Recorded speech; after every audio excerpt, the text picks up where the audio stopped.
Yeah, I think we're talking past each other a little bit. What a surprise. Um, you say they, Copernicus and Galileo, didn't take a word and completely change the meaning of it. That's not at all what the Christians did, regardless of how you interpret it, or perhaps I didn't communicate it very well, but all they were doing was translating from their language to Greek. You know, concepts can be translated. The concept of cat, which varies a little bit, but there's a word for it in Chinese and in Japanese and English and French and German and Spanish. The list goes on. So it's not as if the Judeo-Christians of the era stole the Greek logos, if that's what you're thinking, and then changed it. So they already had it, and they had a deeper understanding. The Hebrews used the term debar.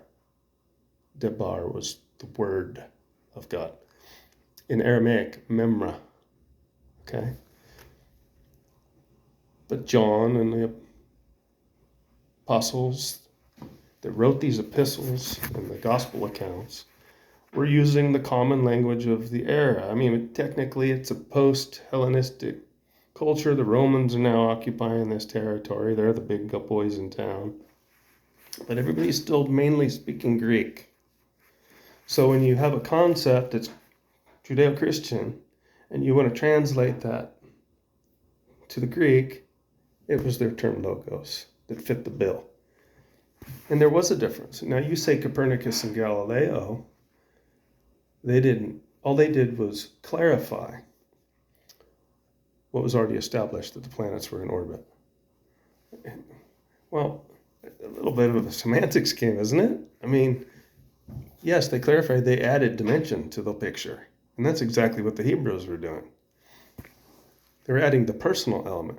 The Greeks had, when they began this more scientific method of thinking, they had abandoned their gods, right, to do science, because they were all gods of the gaps. They were deifications of objects and forces in nature.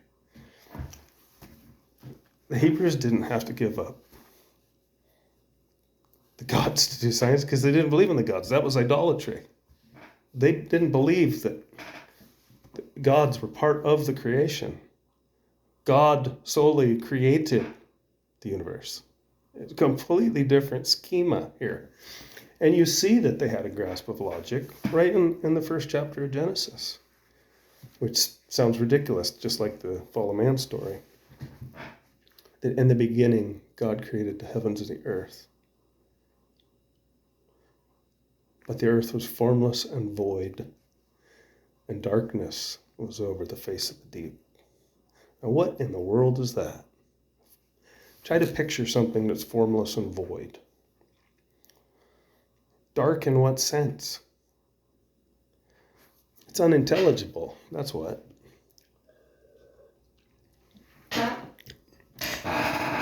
Same as when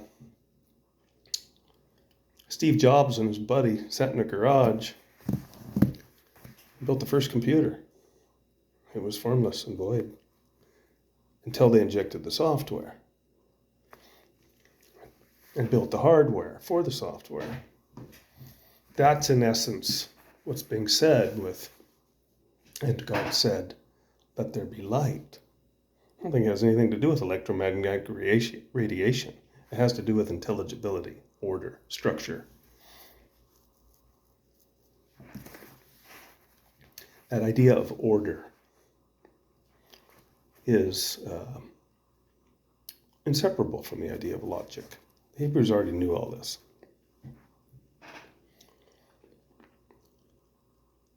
You asked why the fact that Copernicus and Galileo were Christians, you said that's irrelevant. Why bring it up? Well, I'll explain in a minute. You said God is not an established fact and never has been.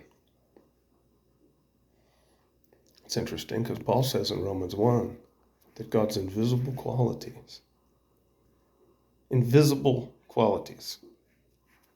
not visible. His eternal power and divine nature are clearly seen. How does that work? Well, he tells us in the very next word, there's a little comma in there, at least in the English translation. Being understood. I'm not talking about physical sight at all. We're talking about comprehension.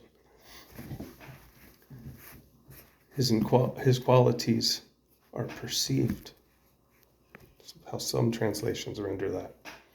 Being understood from what has been made so that men are without excuse. Almost has the force of a proof. I don't think that's what Paul's saying. Because Paul said later, the man who thinks he knows doesn't know as he ought to know. He said that in a particular context, but that I think he stated it as a principle. We have no excuse not to come to the right logical conclusion, is his point. You keep posting like God is an indisputable fact, but that has never been the case and never will be. I agree. You start all of your arguments with the unproven theory that God exists. It's a hypothesis, a proposition made as a basis for reasoning. Yes, that is correct. Without any assumption of its truth. I don't think I understand that last little bit. Of course I make that assumption. Every philosophy starts with assumptions that can't be proven. You're an atheist. I take it.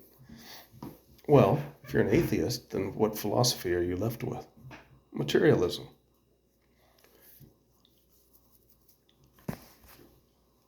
You're in the same boat as I am, except there's one difference. This gets back to why it's relevant that Copernicus and Galileo were Christians.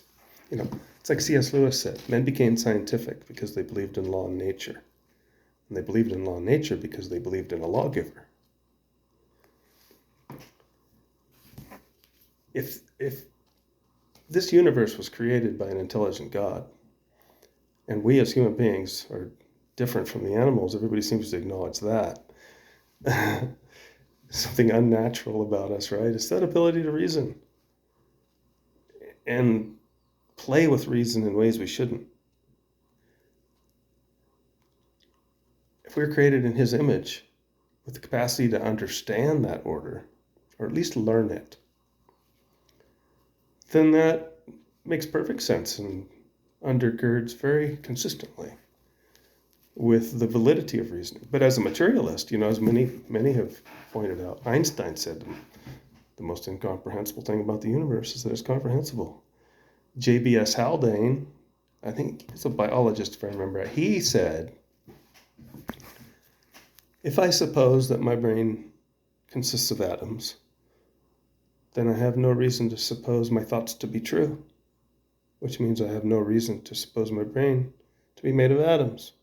See, you have a real problem. Where do you found your faith in reasoning? And then you mentioned that you use circular reasoning, which is no reasoning at all. You're just chasing your tail. Am I now? Mr. Tahalpa.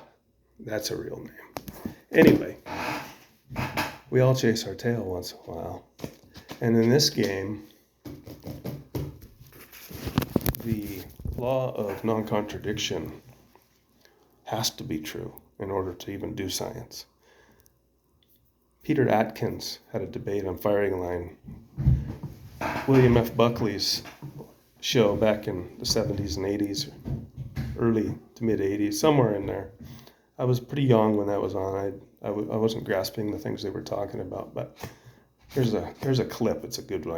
I've shared it a lot, where Atkins challenges William Lane Craig to list anything that cannot be proven by the scientific method. And Atkins, at least at the time, held science to be omnipotent.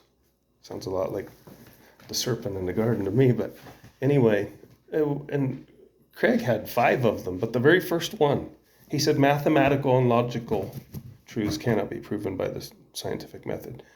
Science presupposes math and logic, so to try to prove them by science would be arguing in a circle. So what founds logic? logic.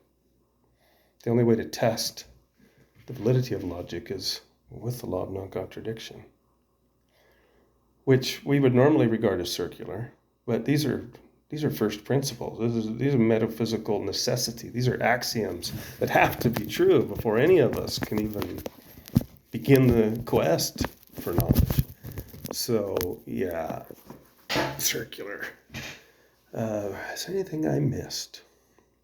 Oh, there's so much more I want to say, but ta-ta.